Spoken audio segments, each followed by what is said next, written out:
Assalamualaikum warahmatullahi wabarakatuh. Perkenalkan, kami dari kelompok 5 kelas A Indralaya yang beranggotakan saya Rahman Kitasari, Saya Regi Rizka Wahyuni. Saya Nabila Makarani. Dalam video kali ini kami akan membahas mengenai. Selamat menyaksikan.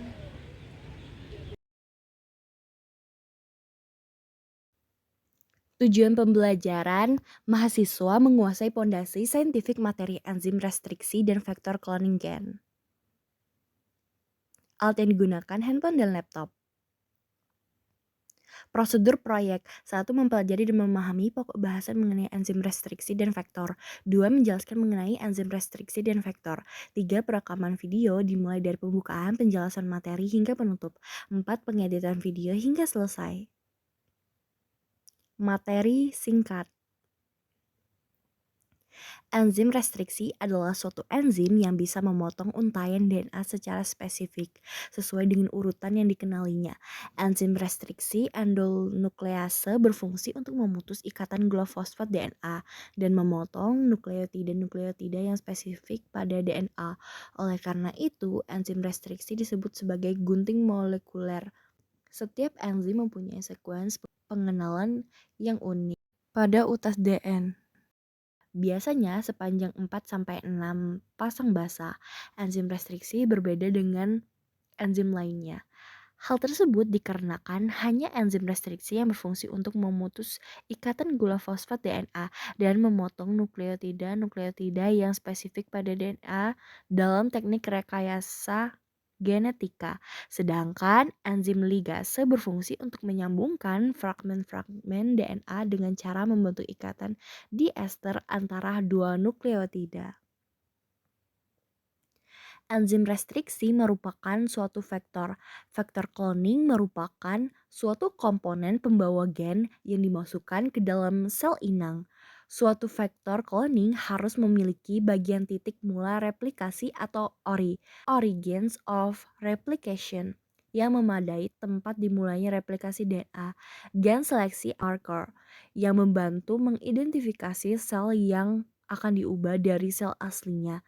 Dan situs restriksi restriction site atau daerah cloning merupakan urutan DNA khas yang akan dikenali oleh enzim restriksi. 1. Bagaimana kerja enzim restriksi? 1. Hasil pemotongan berujung tumpul atau blunt atau flash end. Enzim ini memotong secara simetris antara kedua utas DNA sehingga menghasilkan ujung tumpul. Contoh enzim yang menghasilkan pola seperti ini adalah MA1.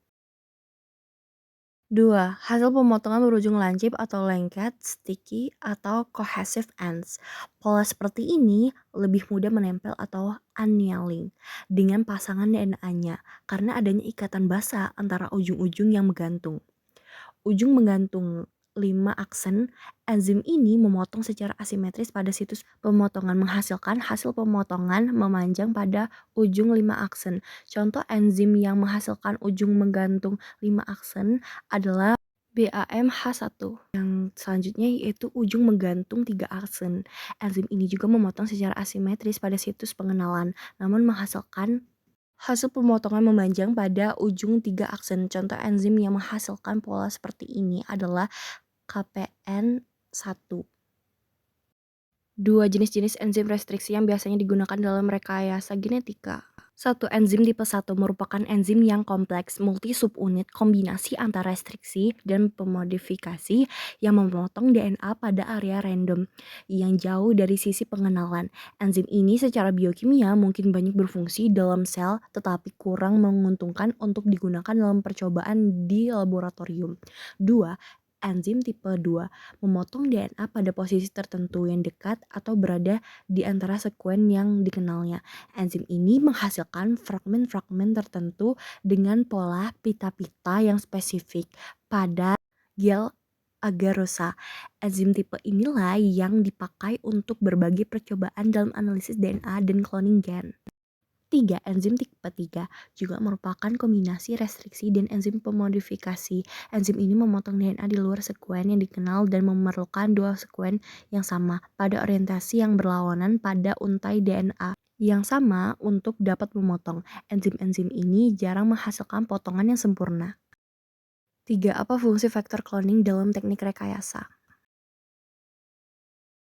Vektor cloning dalam teknik rekayasa genetika berfungsi sebagai situs pengenalan endonuklease restriksi, di mana informasi genetik dapat disisipkan. Selain itu, vektor cloning berfungsi sebagai titik mula replikasi atau ORI atau origins of replication yang menandai tempat dimulainya replikasi DNA.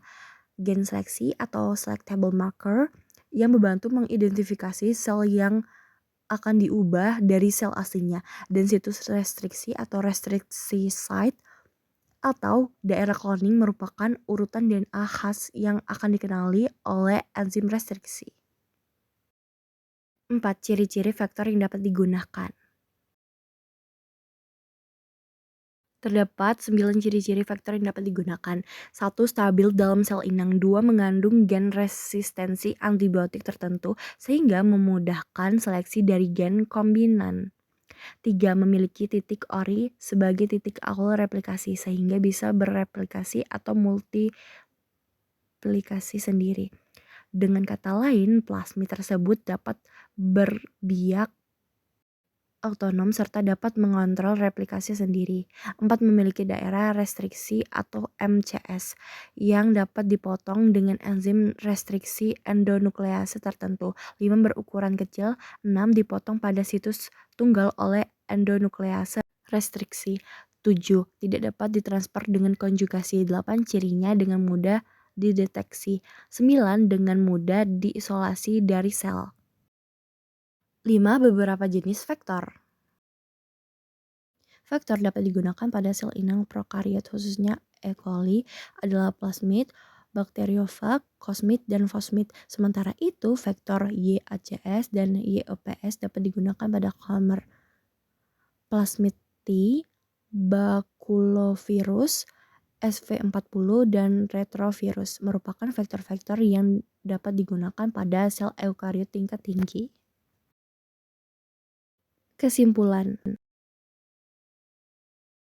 1. Enzim restriksi merupakan suatu enzim yang bisa memotong untaian DNA secara spesifik sesuai dengan urutan yang dikenalinya. Enzim restriksi disebut sebagai gunting molekuler.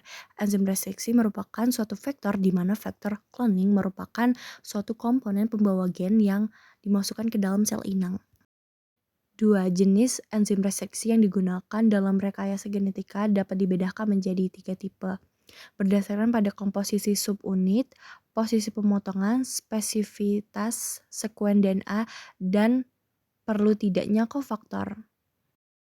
3 vektor adalah molekul DNA yang berfungsi sebagai wahana atau kendaraan yang akan membawa suatu fragmen DNA masuk ke dalam sel inang dan memungkinkan terjadinya replikasi dan ekspresi fragmen DNA asing tersebut. 4. Karakteristik atau ciri-ciri yang penting yang harus dimiliki oleh suatu vektor cloning sehingga dapat digunakan di antaranya yaitu stabil dalam sel inang, mengandung gen resistensi antibiotik tertentu, dan memiliki titik ORI. 5 vektor yang dapat digunakan pada sel inang prokariot khususnya E. coli adalah plasmid, bakteriofag, cosmid, dan fosmid. Sementara itu vektor YACS dan YOPS dapat digunakan pada Calmer, plasmid TI, baculovirus, SV40, dan retrovirus merupakan vektor-vektor yang dapat digunakan pada sel eukariot tingkat tinggi. Sekian dari kami, selamat menyaksikan. Kami akhiri. Wassalamualaikum warahmatullahi wabarakatuh.